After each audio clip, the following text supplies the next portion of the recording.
तो गाइस पूरे United Arab इमारात में इस समय बारिश हो रही है और यूएई गवर्नमेंट ने एक बहुत बड़ी वार्निंग भी दिया है। आप भी अगर दुबई के अंदर काम कर रहे हैं, यूएई के किसी भी स्टेट में काम कर रहे हो, अजमान, रास अल खैमा, फुजेरा, पहले तो कमेंट करके अभी बताएं कि आपके इधर अभी भी बारिश हो रही है कि नहीं। क्योंकि फ्राइडे भी बहुत जगह पे कुछ फुजेरा में भी बारिश हुई है, कुछ आलेन में भी बारिश हुई है, अबू धाबी में भी कुछ एरिया में बारिश हुई है। तो अभी जो गवर्नमेंट ने सारे कंपनी को, जितने भी दुबई के अंदर कंपनी, छोटी से छोटी कंपनी, बड़ी से बड़ी कंपनी, सारे कंपनी को एक एडवाइजरी जारी किया है और छुट्टी से रिलेटेड भी एक अपडेट है। तो दोनों अपडेट के ऊपर आपसे बात करने वाला हूँ। 2-3 मिनट का वीडियो है, लास्ट तक ज़रूर देखना ताकि आपको पूरी जानकारी मिले। तो चलिए स्टार्ट करता हूँ, बताता हूँ अपडेट के बारे में। तो पहला जो अपडेट है, बारिश से रिलेटेड अपडेट सामने आपको पता है कि 3-4 दिन से, मतलब इस हफ्ते पूरे छिटपुट बारिश होता ही रहा। और दुबई के अंदर आपको मालूम है कि थोड़ा भी 1 घंटा भी अगर अच्छे से बारिश हो जाता है तो वहाँ पे पानी निकलने का कोई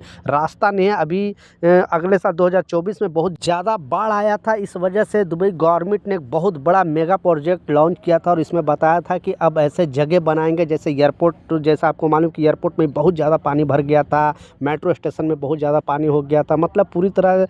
अस्त व्यस्त हो गया था दुबई, हर जगह पे पानी पानी।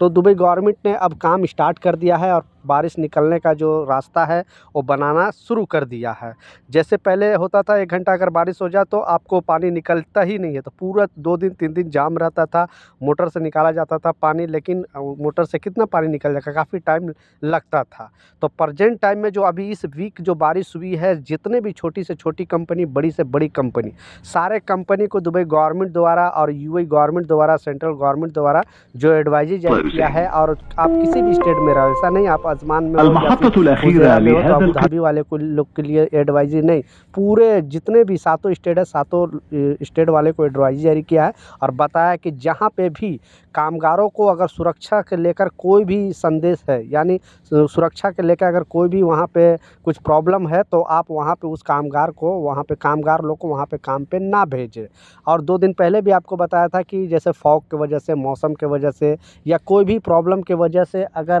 कामगार ड्यूटी पे नहीं जा पाता है तो इस वजह से उसकी सैलरी नहीं कटिंग करनी चाहिए। तो आपकी कंपनी छूट जो सैलरी हो कटिंग करती है कि नहीं, नीचे कमेंट सेक्शन में ज़रूर बताना। क्योंकि बहुत सारे ऐसे बड़े बड़े कंपनी हैं जो साइड पे जाने के बाद कामगार वहाँ पे पंच करते हैं, यानी पंचिंग करते हैं, तो उसी टाइम से ड्यूटी स्टार्ट होता है और जब वहाँ से पंचिंग छोड़ते हैं, यानी साइड पे पंचिंग करते हैं, उसके बाद ड्यूटी ख़त्म होता है। तो ऐसे बहुत सारे कामगारों को कंपनी क्या करती है कि उस दिन की हाज़िरी नहीं देती है। लेकिन गवर्नमेंट की तरफ से क्लियरली बताया गया है कि कोई भी कुदरती आपदा हो, जैसे बाढ़ हो और फॉग गिरता हो, आप लोग देखा होगा अबू धाबी के अंदर अगर आप काम करते हो तो फॉग गिरने की वजह से Abu Dhabi police, Mussafah area, basically I card area, ये सब एरिया से वर्करों को सिटी की तरफ जाने ही नहीं देती, बड़े बड़े बस को रोक लेती है। क्यों? एक्सीडेंट होने का चांस होता है। इस वजह से बेसिकली कहने का मतलब है कि कोई भी कुदरती अगर आपदा आए तो उसमें वर्कर का कोई गलती नहीं, क्योंकि छोटे मोटे सैलरी वाले को प्रॉब्लम हो जाता है, आप कंपनी पर उतना इम्पैक्ट नहीं पड़ता है, जबकि कामगारों पर इम्पैक्ट पड़ सकता है। अगर महीने में 2-3 दिन अगर काट दिया जाए कंपनी द्वारा सैलरी तो उन पर इम्पैक्ट हो सकता है, क्योंकि 1000-1200 दिरहम सैलरी मिलने के, यानी ऐसे भी कम सैलरी उसके बावजूद अगर कटिंग हो जाए, तो इसलिए गवर्नमेंट चाहती है कि कोई भी कामगार को ऐसे कुदरती आपदा आने की वजह से अगर काम नहीं हो पा रहा है तो उसकी सैलरी कटिंग नहीं होनी चाहिए।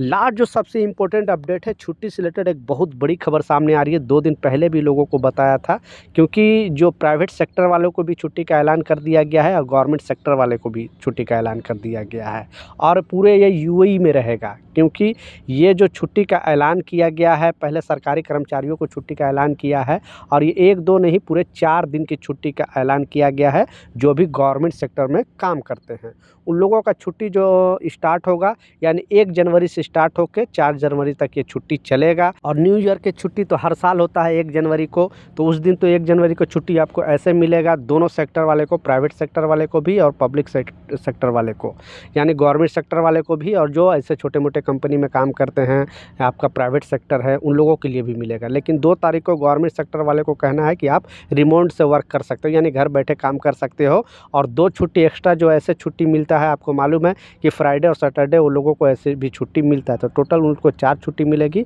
और आपको टोटल 2 छुट्टी मिलेगी, यानी एक दिन बीच में गैप करके आपको, किसी को फ्राइडे छुट्टी होती है, किसी को संडे छुट्टी है, तो 1 तारीख को ऐसा छुट्टी मिलेगा और उसी वीक में 1 छुट्टी और जो नॉर्मली आपको मिलता है वो मिलेगी। तो 4 छुट्टी गवर्नमेंट सेक्टर वाले को और प्राइवेट सेक्टर वाले को टोटल 2 छुट्टी 1 वीक में, यानी जो पहला साल में पहला वीक आएगा उसमें आपको छुट्टी मिलेगी। तो आपकी कंपनी ये सब जो छुट्टी है गवर्नमेंट जो ऐलान करती है वो देती है कि नहीं, क्योंकि गवर्नमेंट पहले से बहुत बार ऐलान कर चुकी है। सिर्फ अपने जो न्यूज़पेपर गल्फ़ न्यूज़ में भी, खलीफ टाइम्स में भी बार-बार लोगों के साथ मेमोराइज़ कराया गया, इसलिए ताकि जो कंपनी अगर छुट्टी नहीं देती होगी आप लाज़िम कंप्लेंट कर सकते हो, क्योंकि ये पेड लीव का ऐलान किया गया है। तो ये कुछ अपडेट था, कुछ जानकारी था, मैं सोचा आप लोग के साथ शेयर करूँ। कुछ सवाल है, कुछ कन्फ्यूज़न है, नीचे कमेंट सेक्शन में ज़रूर लिखें, मैं ज़रूर आपको रिप्लाई करूँगा। मिलता हूँ नए अपडेट के साथ, नई जानकारी के साथ, जब तक जय हिंद।